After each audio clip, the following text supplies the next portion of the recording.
की आराधना में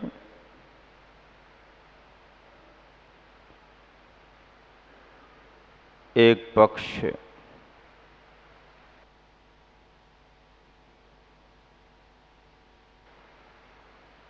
और दूसरा पक्ष साधना का होता है। इन दोनों से मिलकर के ही धर्म की आराधना संपन्न की जाती है। भक्ति के पक्ष में आप पूजा पाठ कर ही रहे हैं, भक्ति के पक्ष में आप जाप कर ही रहे हैं, अभिषेक शांति धारा कर ही रहे हैं। साधना के क्षेत्र में भी आप पीछे नहीं हैं। सुबह से लेकर शाम तक अपनी दिनचर्या को सुव्यवस्थित बनाना,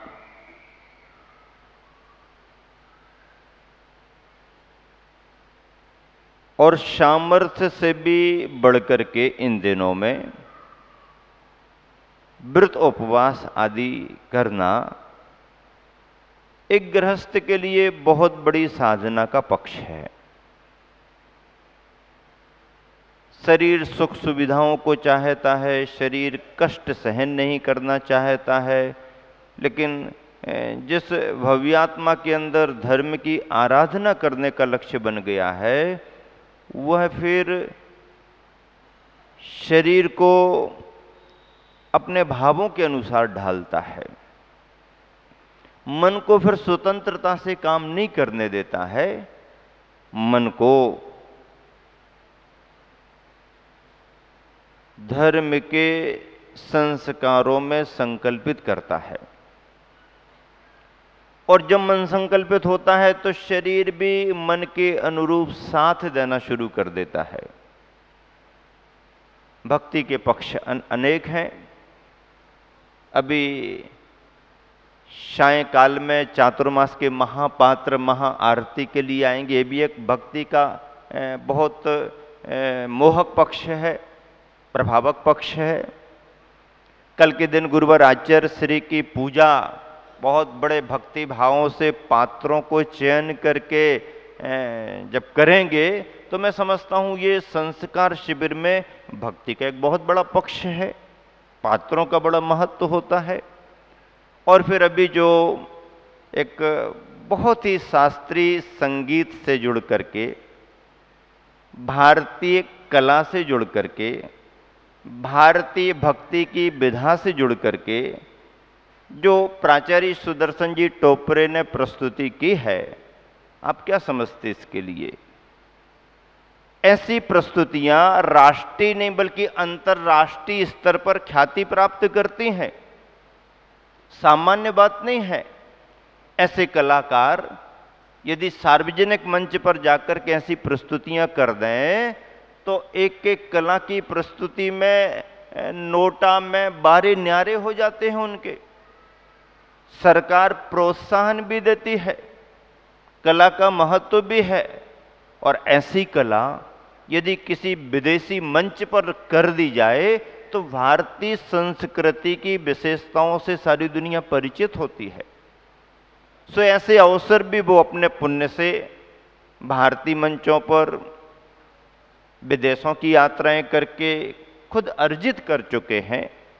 लेकिन फिर भी जब कभी भी आते हैं, विनम्र भाव लेकर के आते हैं, गुरुवर के चरणों में समर्पित तो हैं ही, लेकिन महाराष्ट्र में प्रवास होने के कारण वह अपने साथियों की बहुत बड़ी टीम लेकर के प्रतिवर्ष संस्कार शिविर में आते हैं।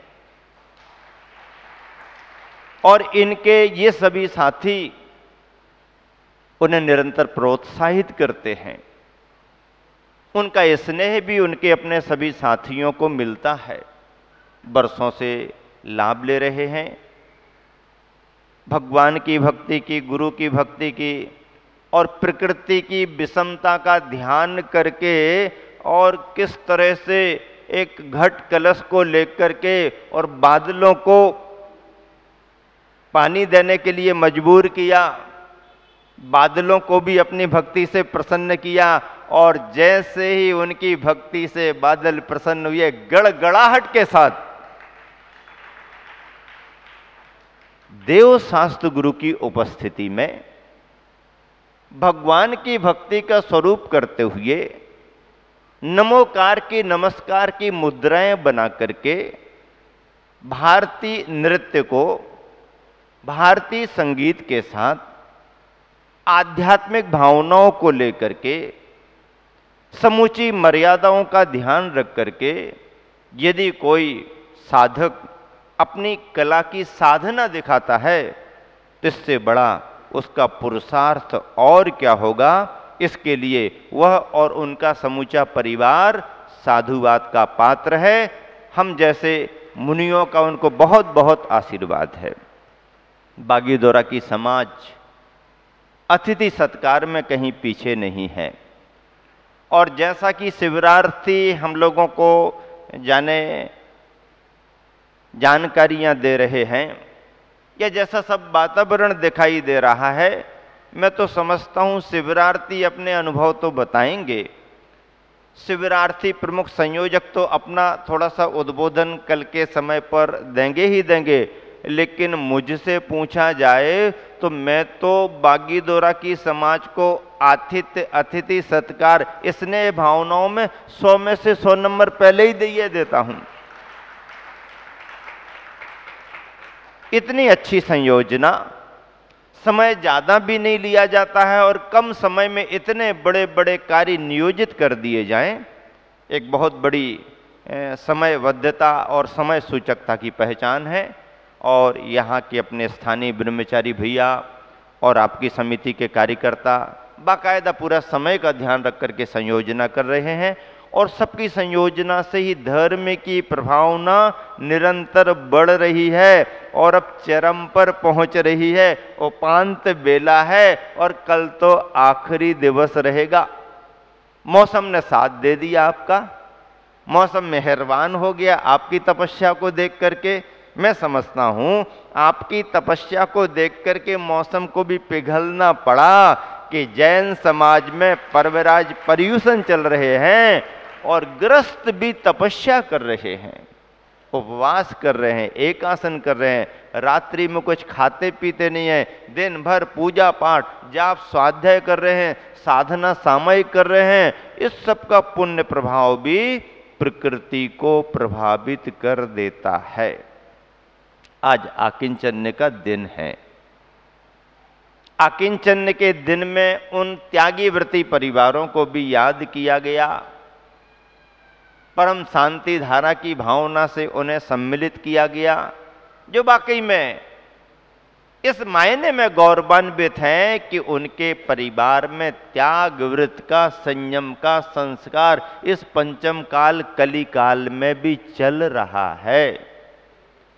उन परिवारों से समाज का गौरव बढ़ता है, ग्राम का नाम बढ़ता है, समूचे देश में एक पहचान बनती है। जिस नगर में स्वाध्याय निरंतर चलता हो, पूजा पाठ चलते हो, महिला वर्ग जागरूकता में स्वाध्याय निरंतर करता हो, पुरुष वर्ग अभिषेक पूजन में निरंतर आगे बढ़ते रहते हो, दान पुण्य निरंतर करते रहते हो, उसकी महिमा अद्भुत है। और फिर ऐसी समाज अपने गुरुवर के प्रति समर्पित होकर के 50वें वर्ष का स्मरण करते हुए गुरुवर की स्मृति के लिए, गुरुवर के यशोगान के लिए जब संयम कीर्ति स्तंभ की स्थापना करती है तो वो नजारा आपको दोपहर को देखने को मिलेगा। एक शोभा यात्रा के साथ उस कीर्ति स्तंभ का अवलोकन करने के लिए सभी लोग चलेंगे। आज आकिंचन धर्म का दिन है। 10 धर्मों की अपनी अपनी विशेषताएं, उनके लक्षण हैं, सारे लक्षण विलक्षण और अद्भुत हैं। एक एक धर्म में सार भरा हुआ है। आकिंचन की परिभाषा बतलाते हुए आचार्यों ने कहा न किंचनः अकिंचनः और आकिंचन्यस्य भावो अकिंचनस्य भावो आकिंचन्यम। जिसके पास कुछ नहीं है या जिसने अपने पास कुछ रखा नहीं है वो अकिंचन माना जाता है। एक दरिद्र व्यक्ति को भी अकिंचन कहा जाता है जिसके पास कुछ भी नहीं है। लेकिन धर्म के क्षेत्र में उसका महत्व नहीं है क्योंकि इच्छा उसकी निरंतर पाने की बनी है। दुर्भाग्य से उसको मिल नहीं पा रहा है, ये बात अलग है। तो उसके पास कुछ नहीं, ऐसा दरिद्र व्यक्ति भी अकिंचन माना जाता है। लेकिन सब कुछ होने के बावजूद भी जिसने अपने मन में ये भाव बना लिया है कि जीवन की साधना में अब इन सब की जरूरत नहीं है, मेरे पास जो है हटाता हूं, कोई देना भी चाहे तो कभी स्वीकार नहीं करूंगा, सारे परिग्रहों को छोड़ करके निरारंभ निष्परिग्रही अवस्था को प्राप्त करते हुए बाहर का वजन, बाहर का भार छोड़ा और अंदर से मन के विकल्प जालों का, मन का भी भार छोड़ दिया, ऐसा आत्मसाधक धर्म के क्षेत्र में अकिंचन माना जाता है। और वही साधक आकिंचन जैसे धर्म को प्राप्त होता है, उसी धर्म की आज आप सभी पूजा कर रहे हैं। वही आकिंचन का धर्म हमारी आत्मा का श्रेष्ठ धर्म है। खालीपन तो सबको अच्छा लगता है, रिक्तपन, हल्कापन तो सबको अच्छा लगता है। वजन यदि सिर पर रखा हो बेचैनी महसूस होने लगती है, कब हटे ये वजन, ऐसा भाव होता है। और जिस समय वजन हट जाता है, बोझा हट जाता है, शांति महसूस होती है। पहाड़ी पर चढ़ना हो, बोझ ज्यादा हो, बहुत कठिनाई होगी। आराम से चढ़ना है, बोझ को कम करना पड़ेगा। और जैसे जैसे बाहर के बोझ हमारे कम होते हैं, हल्कापन महसूस होता है और आनंद की यात्रा, दुर्गम चढ़ाइयों को हम आसानी से तभी पार कर सकते हैं। तराजू के दो पलड़े होते हैं, ऊपर की ओर कौन सा पलड़ा जाता है, नीचे की ओर कौन सा जाता है। गुरुवर आचार्य श्री ने सुनीति शतक में लिखा है कि तराजू के जिस पलड़े पर वजन ज्यादा होता है, स्वभाव से वो पलड़ा नीचे की ओर जाता है। और जिस पर जितना जितना वजन कम होता जाता है, हल्का होने के कारण वह पलड़ा उतना उतना ऊपर बढ़ता जाता है।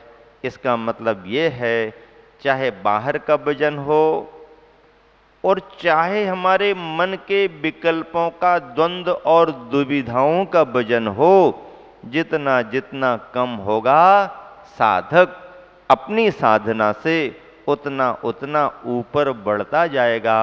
और एक दिन हिमालय तो क्या, आत्म हिमालय की ऊंचाइयां यानी सिद्ध शिला को भी प्राप्त कर लेगा। सिद्धालय का वासी सिद्ध परमात्मा के रूप में हो जाएगा।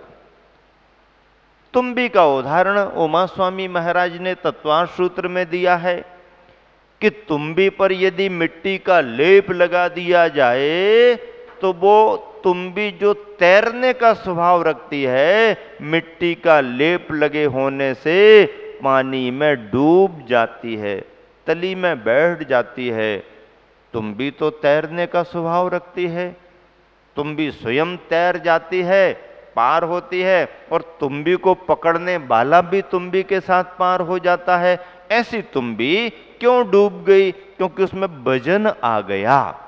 और जैसे जैसे मिट्टी का लेप हटता जाता है, तुम्बड़ी ऊपर आती है, तैरने लगती है, और उसे पकड़ने वाला उसके सहारे पार हो जाता है। ऐसा आकिंचन्य का धर्म